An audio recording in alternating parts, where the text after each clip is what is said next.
इससे पहले मैं आगे बढ़ूं, आपको यह पता होना चाहिए कि आईपीसी और सीआरपीसी में क्या डिफरेंस होता है, यानी इंडियन पिनल कोड और क्रिमिनल प्रोसीजर कोड में क्या डिफरेंस होता है। इंडियन पिनल कोड ये एक सब्सटेंटिव लॉ है जो एक क्राइम को डिफाइन करता है। फॉर एग्जाम्पल, अगर मैं बोल रहा हूं मर्डर, तो मर्डर क्या होता है इसको डिफाइन करेगा आईपीसी। इसी तरह थेफ्ट, चोरी, डकैती, इनका मतलब क्या है यह सब लिखा होगा इंडियन पिनल कोड में। कौन सी अदालत में मुकदमा जाएगा, कितनी उसमें मैक्सिमम पनिशमेंट होगी या कितना मैक्सिमम फाइन लगेगा, यह सब लिखा होता है आईपीसी में।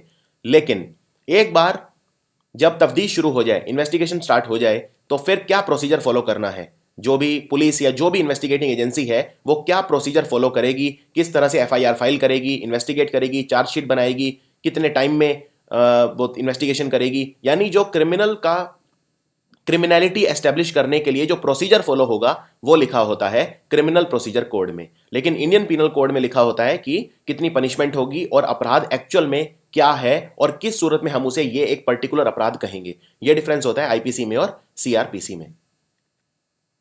अब शुरू करते हैं। अब देखिए, जो सबसे ज्यादा मिस्टेक लोग करते हैं वो करते हैं शब्दों के हेर फेर में।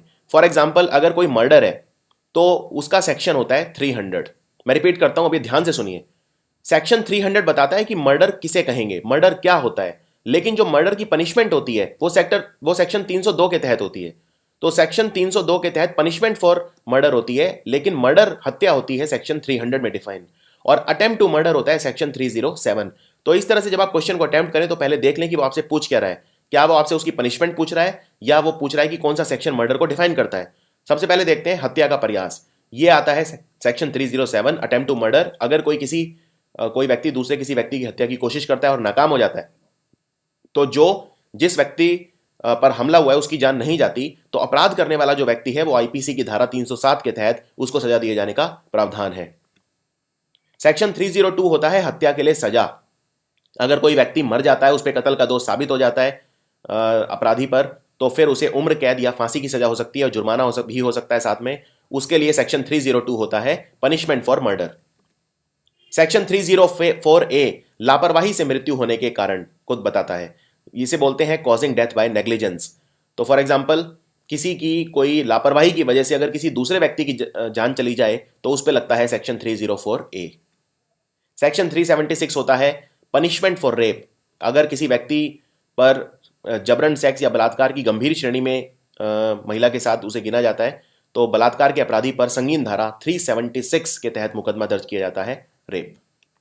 सेक्शन 395 होता है डकैती। अगर 4 या उससे कम लोग लूटपाट करते हैं तो उसे डकैती नहीं कहते। लेकिन अगर 4 से ज्यादा जो लोग हैं वो लूटपाट करते हैं तो फिर उसे डकैती कहा जाता है। लूटपाट अगर 4 से ज्यादा लोग करें और 4 या उससे कम लोग करते हैं तो फिर उनपे सेक्शन 395 नहीं लगता, उनपे लगता है सेक्शन 392, यानी लूट के लिए सजा। और सेक्शन 395 लगता है 4 से ज्यादा लोग लूटपाट करें, उसमें डकैती के लिए पनिशमेंट होती है 395 के तहत। सेक्शन 377 होता है अप्राकृतिक अपराध, यानी अननेचुरल ऑफेंस। जब किसी पुरुष, स्त्री या जीव जंतु के साथ प्रकृति की व्यवस्था के विरुद्ध कोई भोग या इस तरह की एक्टिविटी की जाए तो फिर वो आजीवन कारावास उसमें हो सकता है या जुर्माने हो सकते हैं, 10 वर्ष तक की कैद हो सकती है। तो ये सब डिफाइन करता है सेक्शन 377। सेक्शन 396 हत्या और डकैती दोनों। अगर मान लो 4 से ज्यादा लोग लूटपाट कर रहे हो और उसमें फिर हत्या भी किसी की कर दें वो, तो फिर उसमें लगता है सेक्शन 396। सेक्शन 365 व्यपहरण या अपहरण, यानी एबडक्शन या किडनैपिंग। किसी को आप कन्फाइन करना, किसी को उसकी मूवमेंट कन्फाइन करना, उसको किडनैप करना या एबडक्ट करना एक छुपे हुए इंटेंट के साथ, तो उसे बोला जाता है व्यपहरण या अपहरण, सेक्शन 365। सेक्शन 201 होता है अपराधी के साक्ष्य के लापता होने या अपराधी पर झूठी जानकारी देने के कारण, यानी disappearance of evidence of offence और giving false information to screen the offender. यानी किसी दोषी को बचाने के लिए अगर आप झूठा गवाह देते हैं या जो सबूत है उन्हें मिटाने की चेष्टा करते हैं तो वो सेक्शन 201 के अंदर आता है। सेक्शन 34 ये बताता है कि जब किसी कॉमन इंटेंशन को लेके, यानी सामान्य आशय को अग्रसर करने में, उसको आगे ले जाने में कुछ व्यक्तियों द्वारा जब एक्ट किया जाता है तो वो सेक्शन 34 के अंडर आता है।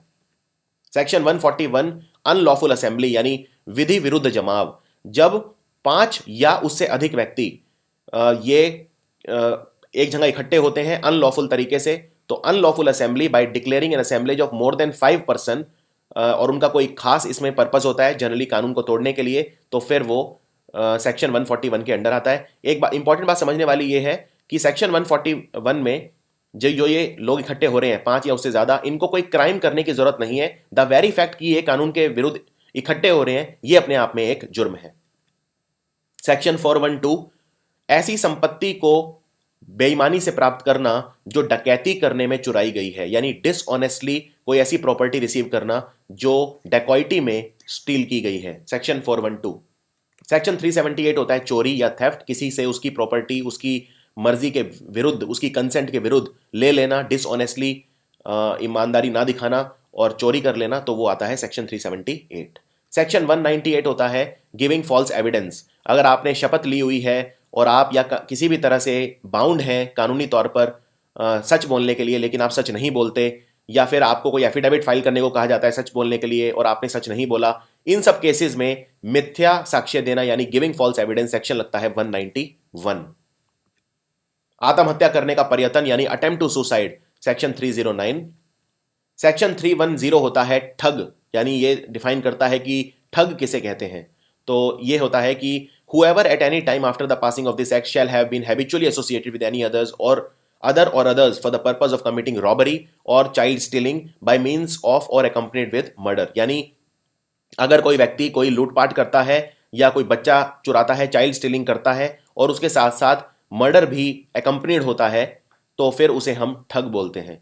तो ये आपको याद रखना है। गर्भपात किसी का करवाना, अगर वो औरत की बेनिफिट के लिए गर्भपात नहीं कराया गया है तो वो फिर एक जुर्म है और इसमें फिर कानून में सख्त प्रावधान है इसके लिए, आईपीसी की धारा 312 के तहत। इसमें दोषी पाए जाने पर 3 साल तक कैद आपको हो सकती है। सेक्शन 351 हमला यानी असॉल्ट करना किसी के ऊपर, तो वो होता है सेक्शन 351। सेक्शन 354 होता है outraging the modesty of women, यानी किसी स्त्री की लज्जा भंग करने के आशय से उस पर हमला करना या किसी आपराधिक बल का प्रयोग करना। सेक्शन 362 है अपहरण करना, एब्डक्शन, यानी बल का प्रयोग करके या कोई भी डिसीटफुल मीन चीटिंग करके किसी को अपहरण कर लेना, तो वो होता है सेक्शन 362। अगला है सेक्शन 415 यानी छल, चीटिंग करना, लेकिन जो चीटिंग की पनिशमेंट होती है वो होती है 417 के तहत। तो चीटिंग क्या होती है ये डिफाइन होती है सेक्शन 415 में, और चीटिंग की पनिशमेंट होती है 417 के तहत। एक बात और, आपने 420 सुना होगा, जैसे अक्सर बोलते हैं 420 करी। 420 का मतलब ये होता है छल करना और संपत्ति परिदत्त करने के लिए बेईमानी से उत्प्रेरित करना, यानी आप किसी को ये कन्विंस कर रहे हैं कि जो प्रॉपर्टी है वो किसी के नाम कर दो और वो छल से किसी का प्रॉपर्टी ठग रहे हैं, तो वो फिर आता है 420 आईपीसी के तहत। 445 होता है गृह भेदन करना, किसी के घर में जबरदस्ती उसकी मर्जी के विरुद्ध घुस जाना। सेक्शन 494, अगर आपकी पति और पत्नी है उसके बावजूद आप पुनर्विवाह कर रहे हैं जीवन काल में, तो वो आता है सेक्शन 494 के अंदर। सेक्शन 499 होता है डिफेमेशन, मानहानि, किसी को जबरदस्ती झूठे तथ्य पेश करके बदनाम करने की कोशिश करना। सेक्शन 511 आजीवन कारावास या अन्य कारावास से दंडनीय अपराधों को करने के प्रयत्न करने के लिए दंड करना, यानी अगर आप कोई ऐसा क्राइम करना चाहते हैं जिसकी पनिशमेंट इम्प्रिजनमेंट फॉर लाइफ है या कोई दूसरे तरह का कारावास है, तो उसको अटेम्प्ट करने का प्रयास करने के लिए जो पनिशमेंट दी जाती है वो सेक्शन 511 के तहत दी जाती है। सेक्शन 40 जो है ये अपराध को डिफाइन करता है, ऑफेंस को। सेक्शन 24 बेईमानी यानी डिसऑनेस्टी को। सेक्शन 54 मृत्यु दंडादेश का लघुकरण, यानी अगर डेथ की पनिशमेंट हो जाए, मृत्यु दंड हो जाए, तो उससे उसका लघुकरण, उसको कम्यूट करना। सेक्शन 55 आजीवन कारावास को कम्यूट करना यानी उसका लघुकरण करना। सेक्शन 55A ये एप्रोप्रिएट गवर्नमेंट यानी समुचित सरकार की परिभाषा बताता है। सेक्शन 63 जुर्माने की रकम यानी अमाउंट ऑफ फाइन कितना होगा वो बताता है। सेक्शन 64 अगर जुर्माना नहीं दिया तो फिर कारावास कितना होगा उसका दंडादेश बताता है, यानी sentence of imprisonment on non payment of fine. Section 82 बताता है कि 7 साल से अगर कम आयु का बच्चा है और वो कोई कार्य करता है तो वो अपराध नहीं कहा जाएगा, कोई बात अपराध नहीं है अगर वो 7 साल से कम बच्चा उसे करता है, ये बताता है सेक्शन 82। सेक्शन 83 बताता है 7 साल से ज्यादा उम्र है बच्चे की लेकिन 12 वर्ष से कम आयु का शिशु है तो उसकी जो समझ है उसे इमैच्योर कहा जाता है, यानी अपरिपक्व समझ है, तो इसलिए वो भी अपराध नहीं है। यह बताता है section 83। Section 120A criminal conspiracy यानी आपराधिक षड्यंत्र की परिभाषा बताता है। सेक्शन 120B इसमें अगर कोई आपराधिक साजिश है तो उसका दंड कितना होगा, पनिशमेंट क्या है, वो बताता है 120B। 124A देशद्रोह यानी सेडिशन को डिफाइन करता है। 146 रायटिंग यानी बवाल करना। 147 बवाल के लिए पनिशमेंट जो होती है वो 147 के तहत होती है। 159 यानी दंगा करना। दंगा करने का मतलब ये होता है जब दो या दो से ज्यादा व्यक्ति कहीं पे शांति विघ्न करते हैं, पीस को डिस्ट्रॉय करते हैं, तो उसे कहा जाता है कि वो दंगा कर रहे हैं, यानी पब्लिक पीस को वो डिस्ट्रॉय कर रहे हैं या पब्लिक प्लेस में वो फाइट कर रहे हैं, तो उसको कहा जाता है कि वो अफरे कमिट कर रहे हैं या दंगा कर रहे हैं। सेक्शन 166 में पनिशमेंट होती है दंगा करने के लिए। सेक्शन 171B होता है रिश्वत यानी ब्राइबरी के लिए। सेक्शन 212 अपराधी को संशय देना यानी उसे हार्बर करना, किसी अपराधी को अपने पास अपने घर में रखना, टिकाना, जानते हुए वो अपराधी है। सेक्शन 304B दहेज से होने वाली मृत्यु के लिए, डाउरी। सेक्शन 306 आत्महत्या का दुष्प्रेरण यानी अबेटमेंट ऑफ सुसाइड, किसी को आत्महत्या करने के लिए प्रेरित करना, दुष्प्रेरण करना, वो आता है सेक्शन 306 में। एक और बहुत ज्यादा पूछते हैं वो है कि डाउरी के लिए जो कानून है वो किस में डिफाइन होते हैं, 498A में। 498A में डाउरी का कानून होते हैं, और अगर दहेज से मौत हो जाए तो वो फिर 304B के सेक्शन के तहत डिफाइन की जाती है। सेक्शन 313 ये होता है स्त्री की सम्मति के बिना उसका गर्भपात करवाना यानी मिसकैरेज करवाना, वुमेन का विदाउट वुमेन्स कंसेंट। सेक्शन 349 बल का उपयोग करना, फोर्स। 359 किडनैपिंग। 362 अपहरण यानी एब्डक्शन। 364A फिरौती के लिए अपहरण करना।